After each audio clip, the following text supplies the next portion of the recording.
Buenas tardes, hoy vamos a empezar a trabajar con el tema contenido y para eso nos vamos a apoyar en un texto de Daniel Feldman, un pedagogo argentino muy valioso, contemporáneo, que produce muchísimo y que lo trabaja en el capítulo 4 de un libro que se llama Didáctica General. Él va a decir que el contenido es lo que se enseña y que el conocimiento escolar que se trabaja desde nuestra profesión tiene que ver con tres abordajes o tres dimensiones que tiene el conocimiento escolar. Desde una mirada técnica, nosotras usamos y nosotros los profesores usamos eh, los contenidos para hacer nuestras planificaciones, para ver qué es lo que hay que enseñar y muchas veces definimos qué enseñar primero, qué después, vemos qué aprendieron el año pasado, qué quedó sin aprender para enseñarlo este año, seleccionamos, armamos secuencias. Así que tiene, el contenido es algo técnico para nosotros. También es un hecho cultural. Lo que se elige para enseñar siempre tiene que ver con qué recorte de la cultura se hace porque se considera valioso para transmitir y siempre hay cosas que no se enseñan. Por lo tanto, esta puja entre qué enseñar y qué no también está presente cuando analizamos los contenidos.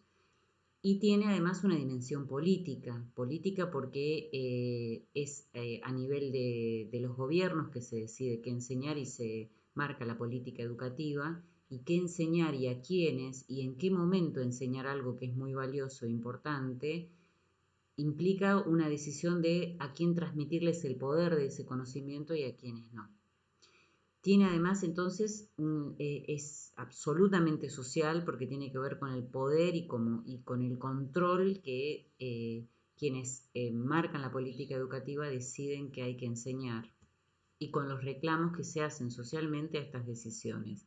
Es decir, todo lo que enseñamos siempre muestra algo que es socialmente valorado, tiene que ver con un mecanismo de poder y control acerca de a quién enseñarle y a quién no.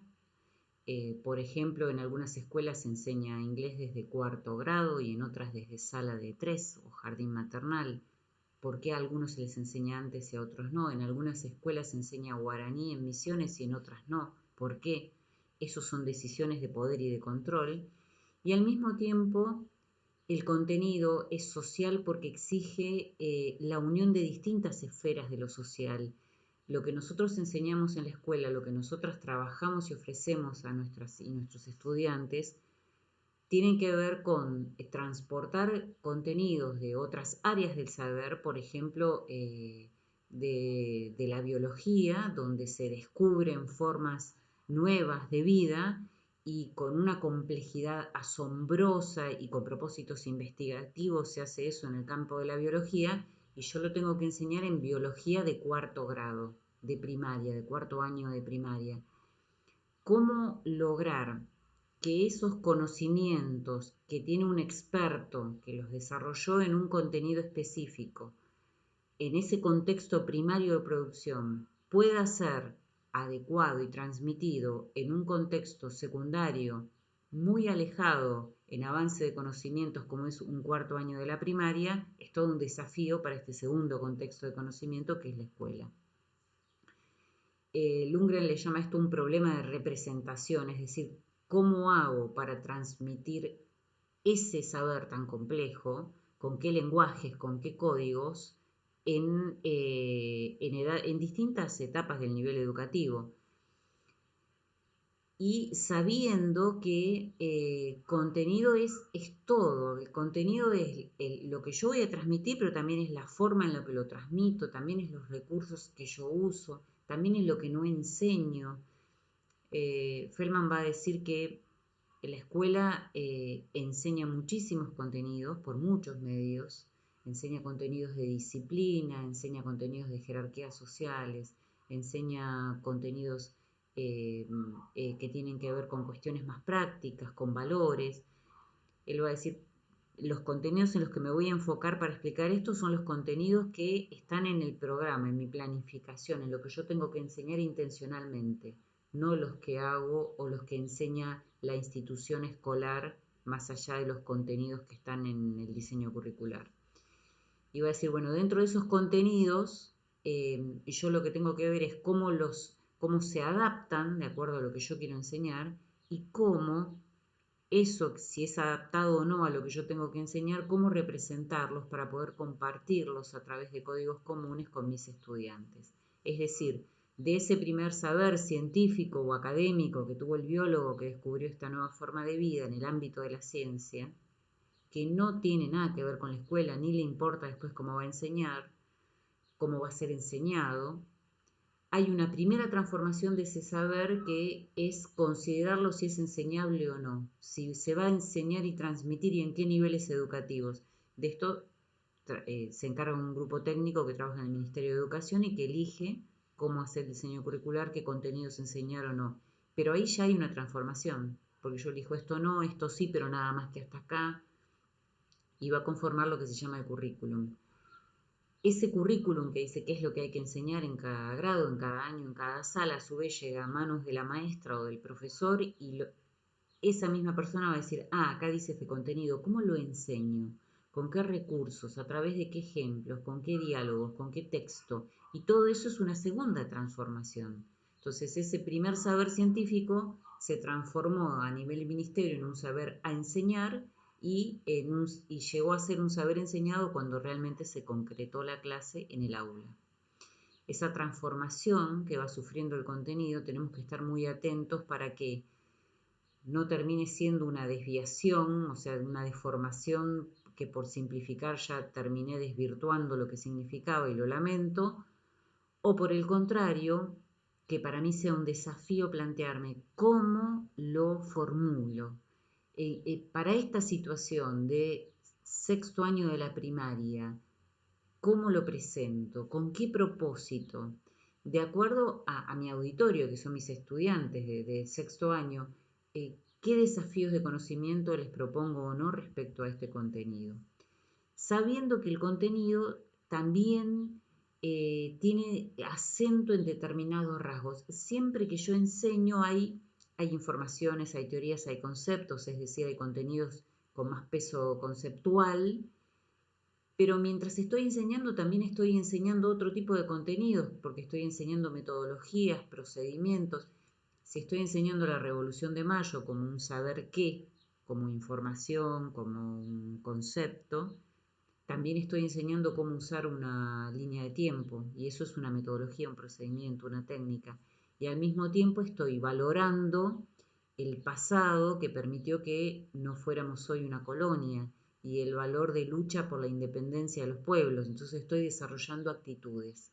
Es decir, que hay tipos de contenidos que tienen más énfasis en el saber qué y en segundo lugar en el saber cómo y en desarrollar actitudes, y hay otros que son más prácticos, que tienen más que ver con el saber cómo, y hay otros que los trabajo con el propósito sobre todo de desarrollar actitudes. El contenido entonces puede servir como algo que yo sé, que en algún momento lo vi de la escuela y lo recuerdo, y digo, sí, yo había visto las animaciones inglesas y lo busco en mi recuerdo, como si estuviera buscando en una biblioteca. Puedo usarlo también como herramienta, alguien que me haya enseñado, por ejemplo, cuáles son los mejores buscadores, los más serios para buscar información en Internet, y me sirve ese conocimiento para eso. O puede ser una práctica, puede ser algo que yo ya tenga tan internalizado que yo lo hago. Ya aprendí a hacer resúmenes y ya me sale, es una práctica.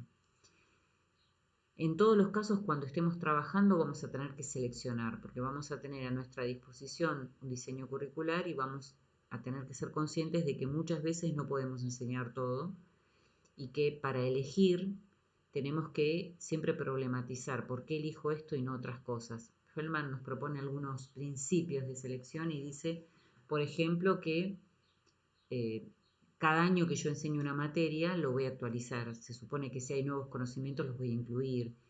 Y para esto siempre tengo que tener presente, agrego más. Bueno, otro año que agrego otro texto. Bueno, otro año que enseño otro contenido. Sería importante que en algún momento también empiece a sacar. Es decir, cuando uno agrega y sobrecarga una materia, termina enseñándose mucho y muy por arriba. Si esa es mi elección, Si no, tengo que pensar en suprimir algo para poder enseñar con mayor profundidad lo que yo enseñé. Otro principio es, se debe asegurar que mis alumnas y alumnos tengan el nivel de pensamiento que permite apropiarse de ese saber, porque si es algo muy, muy complejo, les voy a presentar algo que va a ser inalcanzable, porque están todavía muy ligados a un tipo de inteligencia cercano a lo concreto y yo les estoy pidiendo algo absolutamente formal. Al mismo tiempo debo asegurar la progresividad, es decir, yo cuando estoy seleccionando el contenido tengo que decir, a ver, lo selecciono porque después lo voy a retomar para ver tal cosa y finalmente lo voy a conectar con otro contenido y voy a revisar todo lo anterior. Es fundamental retomar los temas a lo largo de un curso. Eh, lo mencioné antes, lo aclara específicamente. Muchas veces voy a tener que pensar qué enseño, todo lo que me piden en mayor extensión o menos pero con mayor profundidad. Y le aviso al profesor que va a tomar mi materia el año siguiente, mira que a esto no llegué porque consideré necesario profundizar en tal cosa, retomalo vos. Al mismo tiempo tengo que pensar siempre que voy a elegir, ¿es exigible esto? ¿Sirve? ¿Realmente es útil este contenido? ¿Es transmitible? ¿Me alcanza el tiempo para hacerlo? ¿Saben? ¿Tienen los requisitos previos de conocimiento que yo necesito que tengan? Ellos, ¿tengo los recursos disponibles para enseñarlo bien? Y esto se hace además previamente sabiendo que además de los contenidos obligatorios, hay muchos que yo podría agregar como opcionales si tengo tiempo. Pero en esa previa selección yo tengo que tener en claro, estos son obligatorios y estos si puedo los doy porque son opcionales.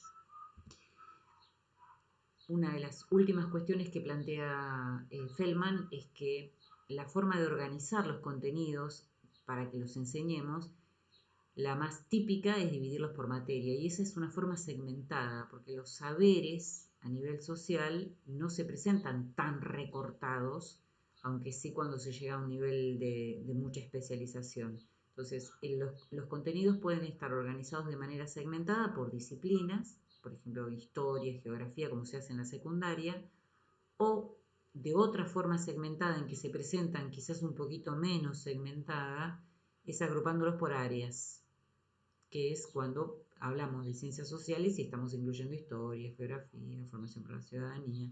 Es decir, que esas dos igual son formas segmentadas, más segmentadas por disciplina o menos segmentadas cuando se trabaja por áreas.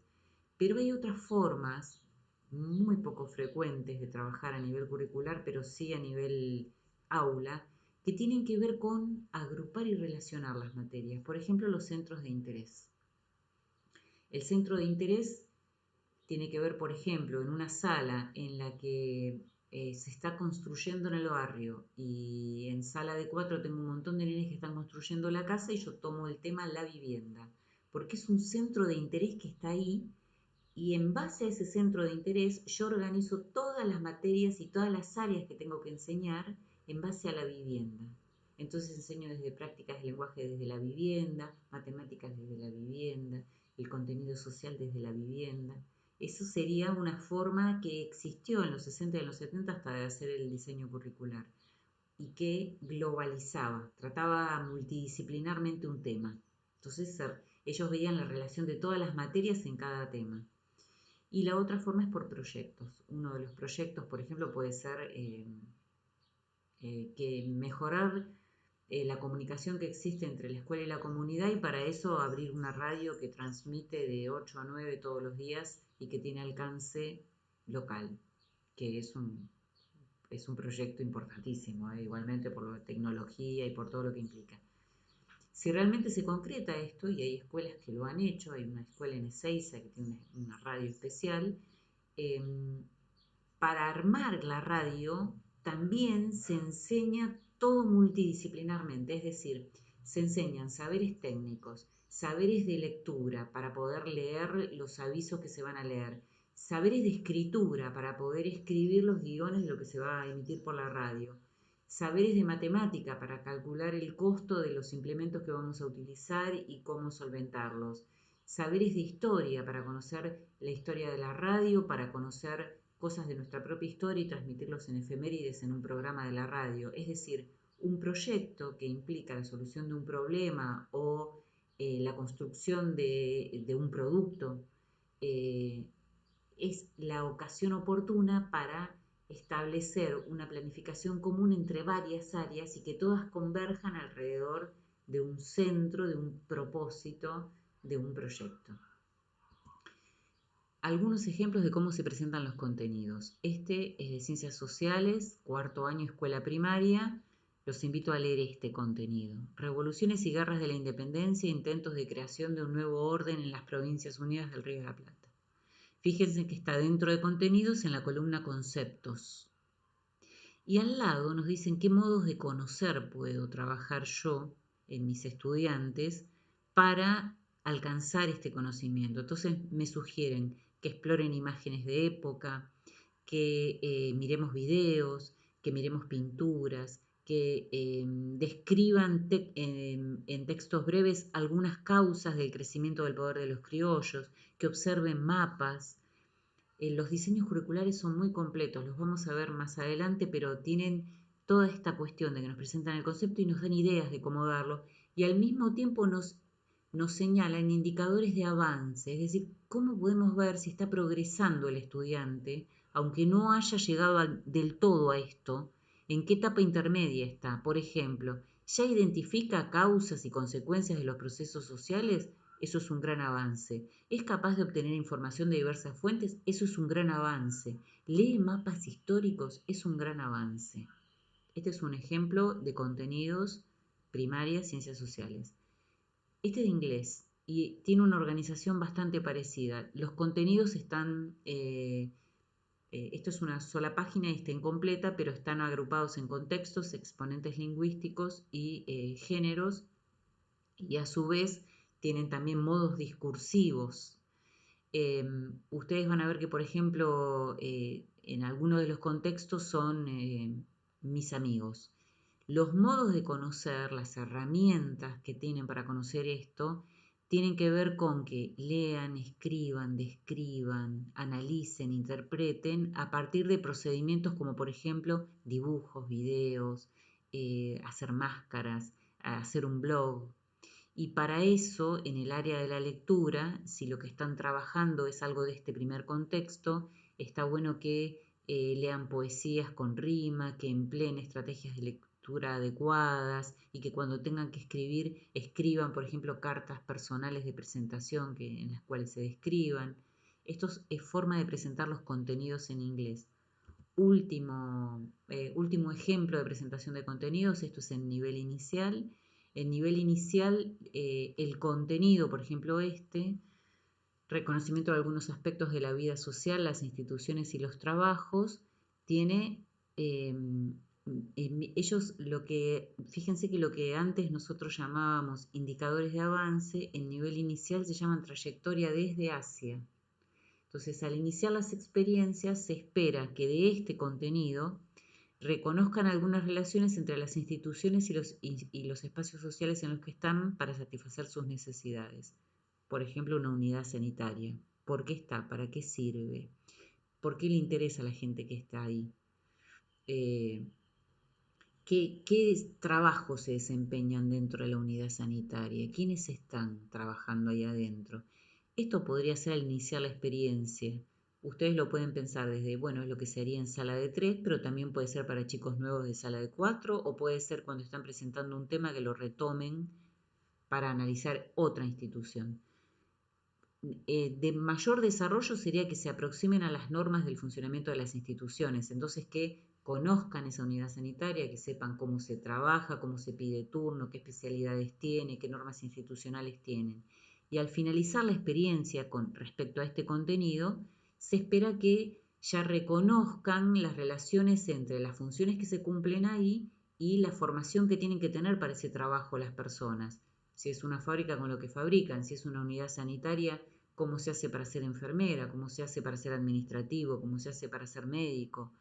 Y al mismo tiempo entender que esa institución social a lo largo del tiempo sufrió cambios y permanencias, y que todos los trabajos, todos los espacios sociales fueron muy distintos cuando mi abuelita los usaba que cuando los usó mi papá que lo que son ahora.